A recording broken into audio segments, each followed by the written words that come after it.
Hello. So my name's Kent. I'm Chris's older brother, a.k.a. the source of all the emotional and physical trauma that he will now be importing into a new family. So sorry about that. I don't know how to follow what Becca's sister just gave us, so we're going to change gears a bit. Okay? Well, Chris asked me to say some words. He didn't specify which words to say, nor did he rule any words out. He didn't rule out words like embarrassing or, reputational damage, never being able to go outside again. None of these words were mentioned. He also didn't say words like hot seat. See where I'm going with this? What do you think Chris has in common with names like Charlie Sheen, David Hasselhoff, even Donald Trump? Flava Flav. Anybody? Comedy Central roasts, some of the best. So hand me this seat, Pope. This is the hot seat. Chris, if you would.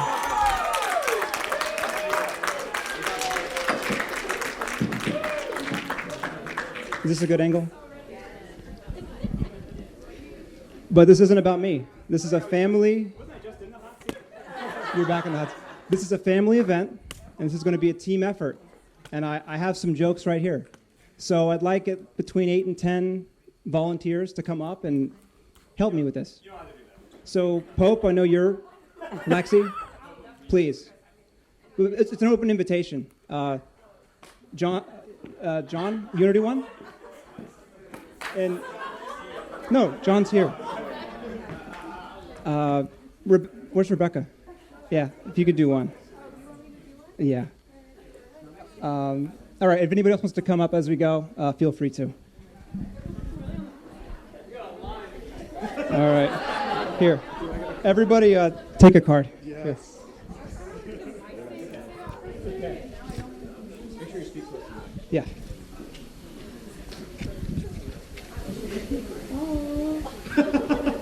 Roast culture can be a little bit mean sometimes, but you make up for it at the end. It's just how it is. I'll start out with one. These are all random. I don't know what order these are in. Chris looks like if Bob Saget had been fused with Rick Moranis, then lost his job at Colonial Williamsburg. Boom roasted. That's one down. One down. Still celebrities, though. All right. Chris has been an outstanding student and committed to his GPA since middle school. Unfortunately, he has failed to maintain the same level of commitment to growing taller than 5'7".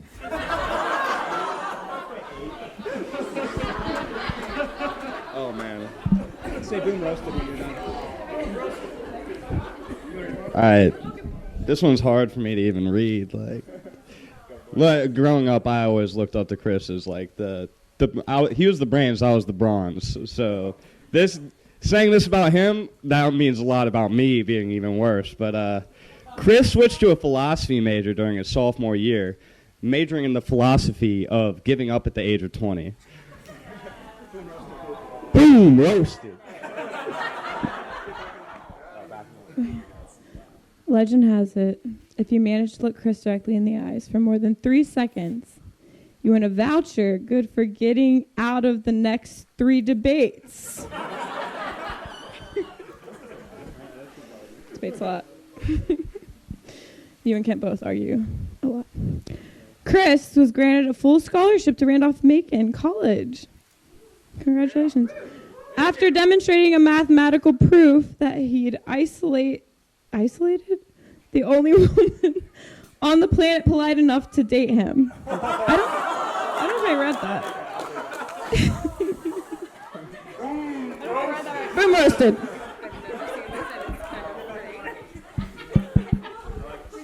Okay, am I the only one that thought this was a wedding? I didn't realize this would be a roast. Some women like to imagine what it would be like growing old with their husband. Becca, on the other hand, imagines what it would be like marrying somebody about 45 years younger. Sorry, Matt. This one's too good. This one's too good. Today is a huge day for Chris, and he's no doubt excited. The last time any of us saw Chris this excited was the day he learned that the floor of his car could double as a storage locker for this year's collection of greasy fast food bags.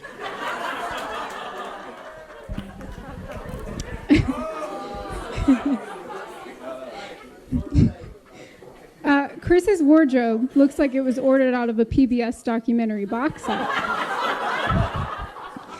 Part homeschooler, part outdoorsman, part volunteer Civil War reenactor. He looks like a Ken Burns extra who hasn't gotten a call back in 13 years.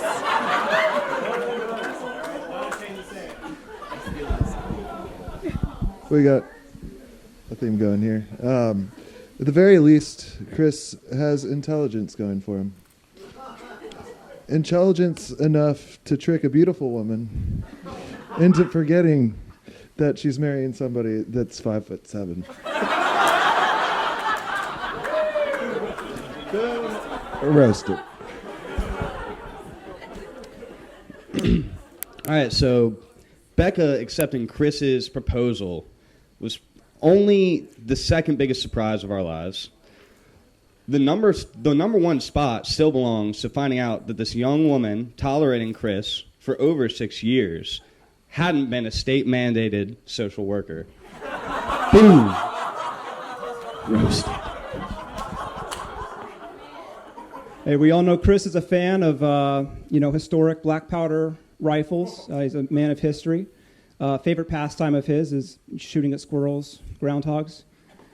He enjoys the confidence of knowing that nobody in the immediate area is going to be able to outdrink him. Boom, roasted.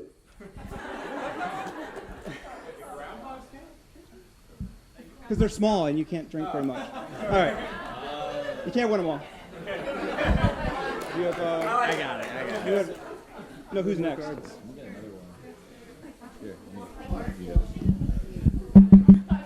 Chris is the only one who could join the debate team, debate his girlfriend into joining the debate team, then debate to all of us that he deserves to marry his debate partner, though he may consider this depiction of events to be completely debatable. I think Becca has it. I have one more. Okay. Anyone has the right. All right. Today, we should celebrate that Chris has decided to bravely pursue his true passion. His passion for finding somebody who will tolerate backseating his 30-hour World of Warcraft sessions. That's a younger joke. It sounds like you're not going to tolerate that. Yeah. Are you trying to say something? Right now.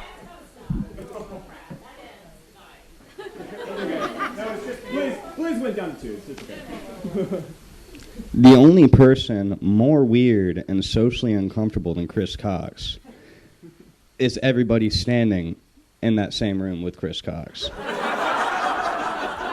More likely me, too. But All right, is that all? Yeah, there's an outro. I consider this a gift because I think anything that works needs to be stress tested, like a marriage or any good machine. You have to make sure it can, withstand some abuse. And I think this demonstrates what a patient, forgiving, man we have on our hands. I think you could easily last a good 60 years together. So I couldn't ask for a better brother. He means the world to me. I've always looked up to him. And he's actually pretty cool. He's not a debate nerd.